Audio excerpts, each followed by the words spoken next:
and we have to touch on again this week the Kanye West interview, man. The Kanye West interview.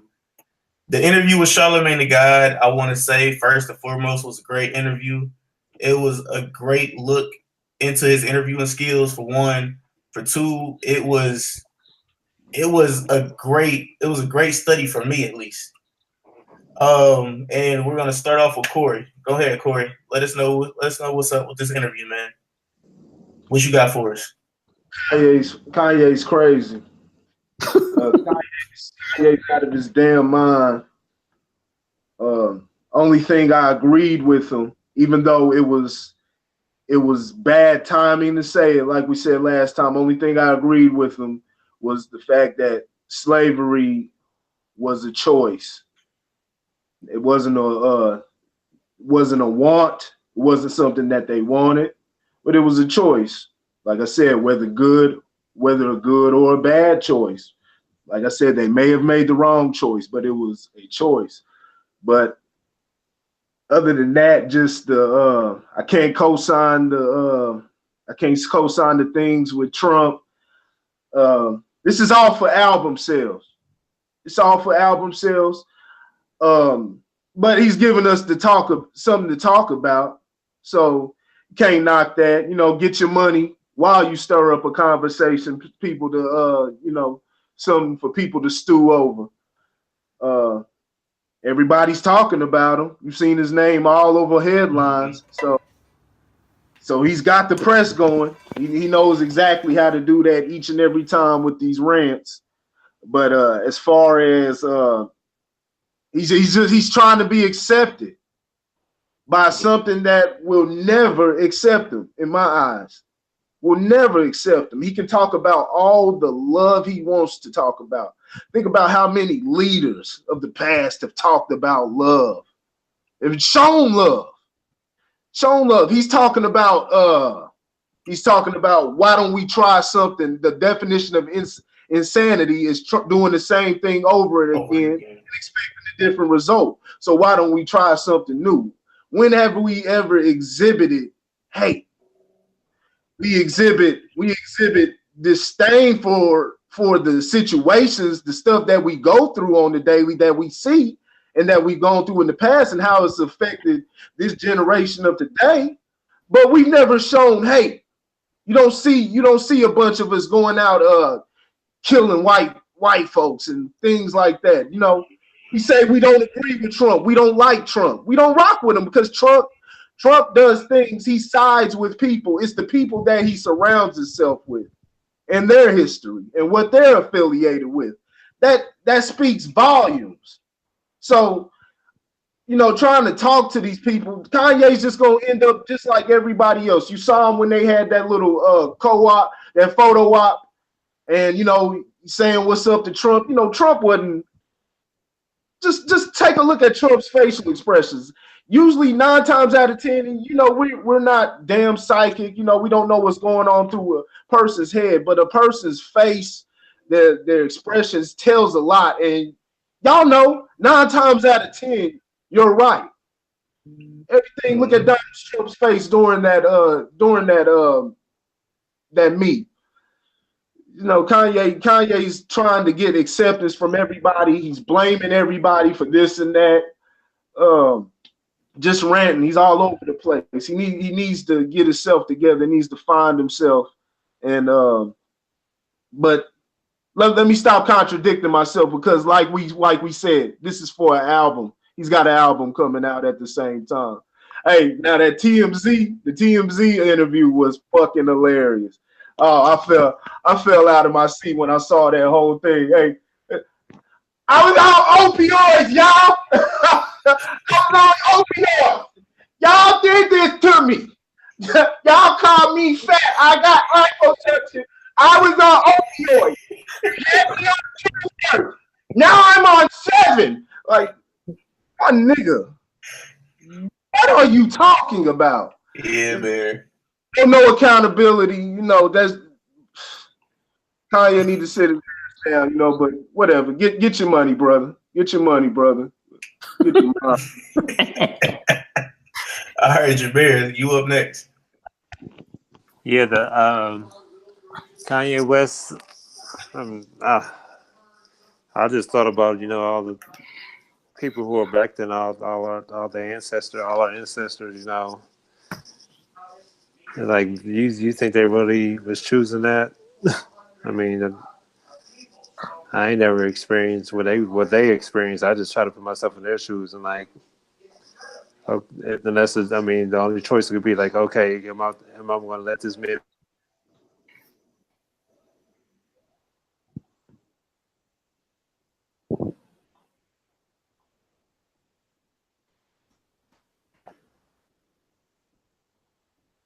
You cut out.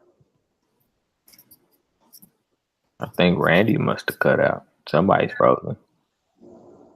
Do you hear me? Yeah, I Yeah. can hear you. I didn't hear all the other stuff though. I probably should have watched those other ones, but that's only just heard that one part right there of it. Oh, okay, all right, So yeah. yeah, that's Okay. what I had to say about that one. Before you go, I just got one question because it's all about. This is the one thing where perspective. Do y'all see death as an option, as an option to anything? Yeah. Honestly, I mean, well, at least for me, are you scared to die? Like I'm that's not. that. I mean, like that's the question I would ask though. Like, are you scared to die? A lot of people are scared to die. I'm scared to die, but when it comes to fighting for, I've been in enough situations where it was either fight or die, and I chose to fight. So, but I'm still scared to die. Everybody's scared to die. The people, I'm pretty sure a lot of the slaves who died then, who fought, chose to fight and die, they were scared to die. I'm not going to call the ones who didn't fight cowards. They're not cowards because you're having your life put against you. You don't know who wants to die. So they're not cowards, but they made their choice though. But they didn't want that to happen. But yeah. I mean, they like I said last time, they were mentally taken advantage of. But I'm gonna let Lauren go first, and then I'm saying I'll give my outlook. But one more thing, Lauren, before you go. Like the reason why I asked, "Are you afraid to die?" is because people are afraid to die, and that's fine. But once you come to the realization that everybody dies and you're gonna die, you know what I'm saying? What is there to be? Because as a black man, my life is 50-50 every damn day. I could be walking down the street and somebody sees me and like, yo, he's got a gun in his pocket. Cop right there. Boom, I could die. I could get hit. So I mean, I'm living shit on edge every day. And shit's happened to me back when I was a kid. You know what I'm saying? Playing basketball and shit like that. Somebody pulled a gun out on me. Put it at my head. They was like, yo, they was like, you ain't scared? I was like, pull the trigger. Because I looked at him in his eyes and know he wasn't gonna do it. But stupid shit like that, you know what I'm saying? I'm not dealing with that no more in my life. But that's just something to think about. You know what I'm saying? All right, there you go, Lauren. I gotta hit this from a couple angles, because I listened to the full interview and I kind of saw interpretation, kind of what you take out of it. So the first part I'll talk to is I guess mental illness, kind of what that does. One thing I always say is that our bodies are completely made up of chemicals, right? We are a full functional chemical is essentially what we are. And different things cause different triggers. And I've said this a million times over, and I'll say it again. I feel like Kanye never really truly properly dealt with the death of his mother. Okay. Kanye and his mom was tight. All they had was each other. So when you lose somebody that has that much importance in your life and you don't really get the proper healing from that loss, like that just sends you on a journey of that you'll never come back to, you know. So I will say from the mental health standpoint, like Kanye needs some help, you know, and it's not just talking to random people. Like he needs like somebody to talk through the process of his mom. And it was amazing to me, uh, you know, whether it was for shock value or whether it was true, the same thing that killed his mom He is did the what same he's thing. is what he's going through right now. So like I said, whether it was true or for shock value, you know what I'm saying? His mom, you know, once she hit that Hollywood limelight, was like, man, I gotta keep myself super tight. And so she went under the knife, you know what I'm saying? And we know what tragically happened there. So that was just kind of weird to me, you know what I'm saying? Even and maybe that was him reacting. You know, sometimes, you know, we react in certain ways, and maybe that was him kind of, you know, speaking to his mom in some way. You know, maybe that was his way. Who knows? He's troubled. And I think that regardless of what he said, the rant he went on, we got to look at celebrities as human beings. You know what I'm saying? They are humans. They react the same way we react as normal people, with more limelight, bigger challenges, more pressure, you know. So I'll say that from that standpoint, that he needs help. Uh, One thing about Kanye is a musical genius, and any type of genius that you are set apart from 99% of everybody else in and outside of your circle. And so Kanye has worked hard enough to afford himself to live a certain lifestyle that's different than the average person. And what happens to anybody is when you have more resources, you get more information, and it does in ways change the way you think. So Kanye's talking about freedom of thought, not being a slave to what everybody else is saying. And I think that's hard for most of us. That's really hard for most of us, nor do we have the resources in front of us to necessarily change the way we think. You Yeah. know, we like everybody else. And so, you know, uh, but that's from Kanye putting in his work as a musical genius to afford those resources to live a different life and see different things, because he's only talking about what he sees. Like that's the thing. He's only kind of talking about what he sees and his experiences in life, which are different than everybody else's, you know, because he looks at it from a different point of view because he's a different person, number one. And then number two, you know, he's playing on a different playing field than a lot of us are. So, I mean, you know, so the whole freedom of thought thing, I totally get. And I said it in when I went live for a hot second on Facebook. Don't allow other people to think for you, because the minute that they know that they can do that, you do give them certain opportunities to control you. You know, I guarantee you nobody heard anything else that Kanye said besides slavery was a choice. That's all they heard out of the whole thing. They didn't decide to tune him out, or they turned it off when that statement came out of his mouth. And what was crazy was, in a slight moment of clarity, however slight it was, he realized that that's not what he was intending to say. And so he further explained what he was trying to say. And so, you know, that's what media does. They hit you with the hot button. They give you that one statement. And then, you know, bad journalists will do that all the time. You know what I'm saying? Bad media publicists will do that all the time. They want to find that one statement that they know is going to get everybody worked up, and they ride with it. And the crazy part is celebrities do it too. Like they'll just say shit just to rile up the conversation. Now, the last topic I'm gonna make, or the last statement I'm gonna make around this whole topic, is I'm gonna go back to what I said earlier, which is you have 90% followers, 10% leaders. Okay, So put that into the slavery days. Just put it back there. You know what I'm saying? You have these stories about Harriet Tubman. You had these stories about Nat Turner, slaves like that. That was like, no, I'm sorry. I would rather perish than live this life. Like this life ain't the life that I want to live. So I'm gonna go all out, guns blazing. And if I die, then I die. But at least I stood for something that I believe in, something different. But you don't hear those stories normally. Those are outliers.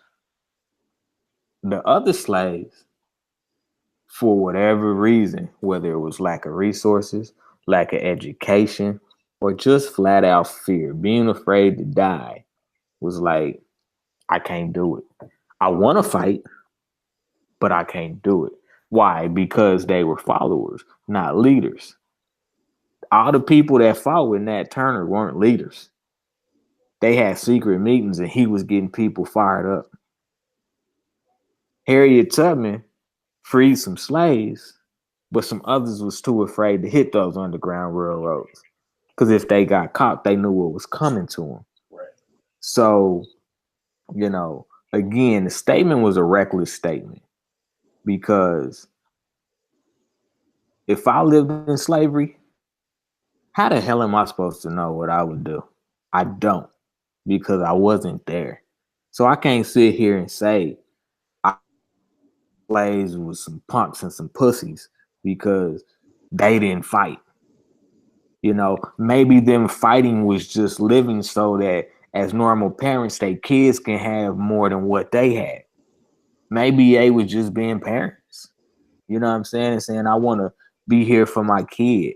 You know what I'm saying? I don't want to die and leave my kid without a father or without a mother. I mean, they've been stripping us as black men away from our families for a really, really long time. And so maybe some of them men was trying to do everything they could do just to keep their families together. So I won't allow his reckless statement to cloud my judgment and say, okay, well, you know, Kanye's right. Nah, he's not right. He shouldn't have made the statement. But the statement came out of his mouth. He backpedaled. You can't fix it. You know what I'm saying? You can't fix it. And the whole thing with Trump, who cares? Like, for real. That's the part that really gets to me, because, you know, Kanye had made a statement in Tim's interview, and it's very, very true.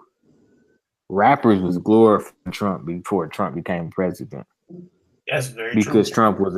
Trump was a businessman, and they were businessmen, and so they would talk about Trump all up in their raps. And they didn't know his history. Right. And so again, that goes back to not having standards, not having morals. It just being about, you know what I'm saying, that flashy statement that's gonna get people's attention. I'll be right back. You know what I'm saying? You know, it's just downright awful, man. You know what I'm saying? Like I said, I truly feel sorry for Kanye, but in the same token, you know, I think that the truth has to really be brought out from a lot of different angles, because when you make a statement like that, of course, it's going to start a firestorm. But the other side of that is, let's open up the conversation, because you open some dang wounds when you make a statement like that. You open some wounds when you make a statement like that. You know what I'm saying? Because black people in their own ways are still dealing with the backlash of slavery. You know what I'm saying? Because it's passed down through generations. You know, so that slave mentality is still real. You know what I'm saying? And so, you know, for anybody that has any type of a platform to be reckless and not understand the layers of what slavery has done for black people in America, you just gotta be really mindful about what you say, you know, and, you know, do your research, understand your history before you co-sign to something, you know, because look at all these rappers backpedaling from Trump now. When 5 years ago, you could go find a verse in one of their songs where they was talking about trying to get that Trump money, you know what I'm saying, hanging out with the homie at Trump Towers. You know what I'm saying? Like, and now they all backpedaling now, you know. That's why I have respect for people like John Legend, you know what I'm saying? And say I'm gonna do my homework before I utter anything from my tongue to make sure that the words that come out of my mouth are truthful. It's not just, you know what I'm saying, just some random statement to give me some more YouTube or some more Twitter likes and stuff like that. So, you know, it's a very, very deep conversation that you can't, again, take a statement and think that that's how the whole interview went. Like, listen to a little bit more before you pass judgment. And then number two, like, at least open the conversation up in your circles. You know what I'm saying? I mean, we talked about on last podcast, we talked about on this podcast. I did a live video about it on Facebook, like, because the important thing is to open the conversation. If you're gonna make people mad. Like, I had a homeboy that texted me talking about, hey, bro, what your boy Kanye? And I said, well, he's kind of right. And my boy was like, oh, man, you better be careful, man, because there's a lot of people in the barbershop and a lot of black people, man, that would get real mad at you. And I'm like, that's the problem with the barbershop, man. It's the problem. Tell them, come on. Yeah, that's the problem. That's the problem with our communities, man. Like, Corey made a statement about hate, you know what I'm saying? And while I could never, I ain't gonna say never, but while I try to do everything I can not to hate something or hate someone, there is a level of understanding that that person is no good for me. Therefore, I don't need to play in that arena.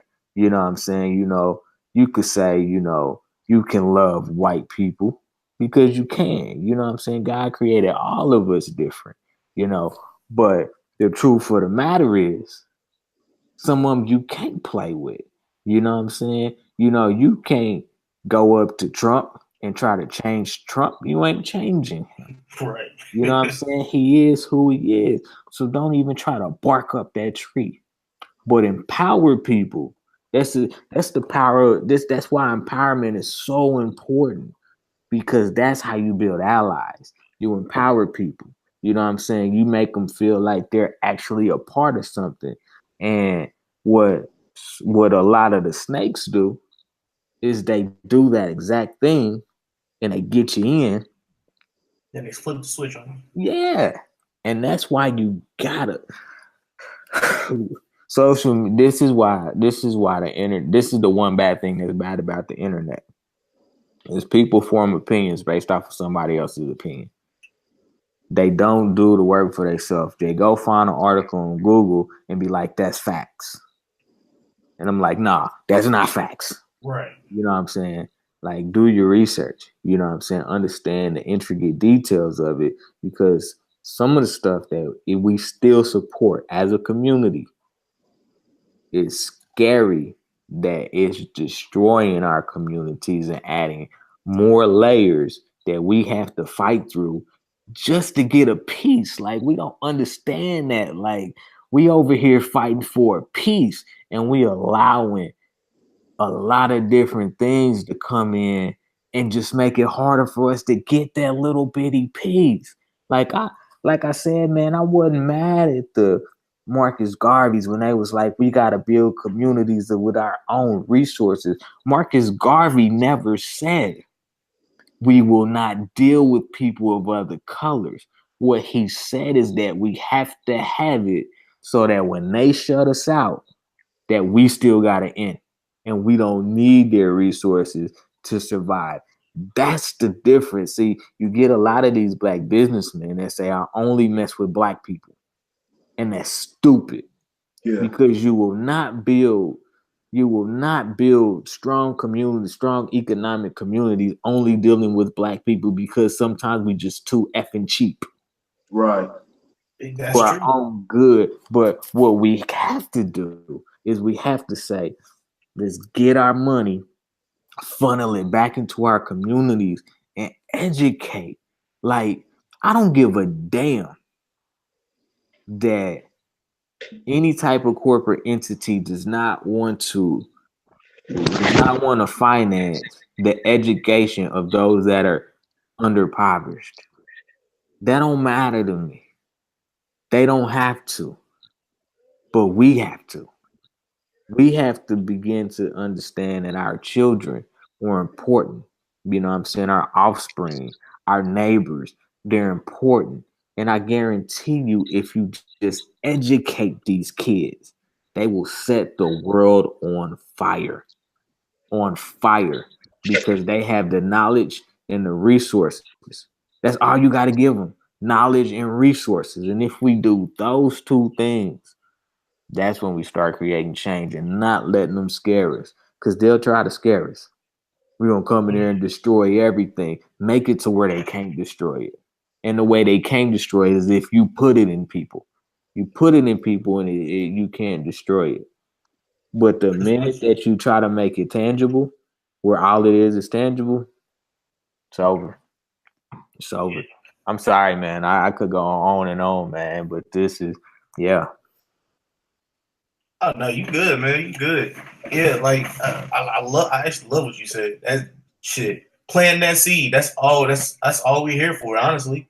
To watch our young kids grow. You know what I'm saying? And I mean, I ain't got kids right now, but I do put like positive thoughts, because positive things, positive and negative, like it all is in the universe. You know what I'm saying? You put out negative, you're gonna get negative in return. You put out positive, you're gonna get positive in return.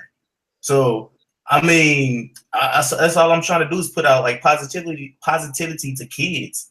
You know what I'm saying? Like, yo, if you take an L, bro, it's just a learning lesson. You know what I'm saying? And like, don't get me wrong, I do mess with my little cousin Vincent. I love him to death. And like I do sometimes be like the fatherly figure. You're like, boy, stop crying. You know what I'm saying? But I'm doing it with compassion, and like I'm also giving him positivity. I'm not just trying to put him down like that. Book, you trash. Now I may say you trash, you know what I'm saying, but he knows I'm playing around, and I'm always putting positivity after I'm saying you trash. You know what I'm saying? But yeah, man, that's all we trying to do, man, is push positivity, honestly. Because you put negativity in the world, that's what you're gonna get back, negativity. You know what I'm saying? But back on the thing, the Kanye West, like this will lead over into the get it off your chest. But during our last week's podcast, when we were talking about Kanye West, I had posted the clip. If you haven't seen the clip, I'll toss in the link. It'll drop up there somewhere. But yeah, if you haven't seen the clip, watch the clip. The person the person who's seen the clip was like, I don't agree with y'all. Y'all don't know what y'all talking about. Da da da da da da da. And so I was like, so I texted him back. I was like, okay. I mean, if you have an opinion, that's cool. Like, you can come on the podcast. I have no problem with you coming on the podcast and letting us know what you thought was wrong of what we said. And he blocked me. So my whole thing was, I was like, yo, there's no point to block me. You know what I'm saying? If I'm giving you a platform to let you speak your truth. Now, if that's a bad thing, I don't think so. But you know what I'm saying? What people will talk tough behind the camera, or no, not even behind the camera, behind the phone, before they'll talk tough behind the camera or in front of your face. So I mean, I just thought it was terrible, because I was like, honestly, all the stuff that you said, we had all touched on multiple different things last week. Not even last week, Tuesday. We touched on multiple different things that eventually came out in the news the next day. The next day the podcast, the day the podcast came out, the next day, literally everything we were talking about between the social media stuff and how they'll give you that one little snippet, but then after that little snippet, they won't show you the rest of the snippet. Mm-hmm. And people snap on it just like that. We talked about that Tuesday. What happened Wednesday? Oh, that just miraculously came out. So I mean, like, yeah, okay. I'm trying to like calm myself down because I'm getting irritated. But I just understand how people are, and I understand how this generation is. You know what I'm saying? It's all about the click. It's all about the clickbait. Honestly, it's because it's all trolls. You know what I'm saying? And like, ain't nothing wrong with a troll every now and then. It's cool. You know what I'm saying? Make me laugh. It's fine, but Mhm. be smart when you come in as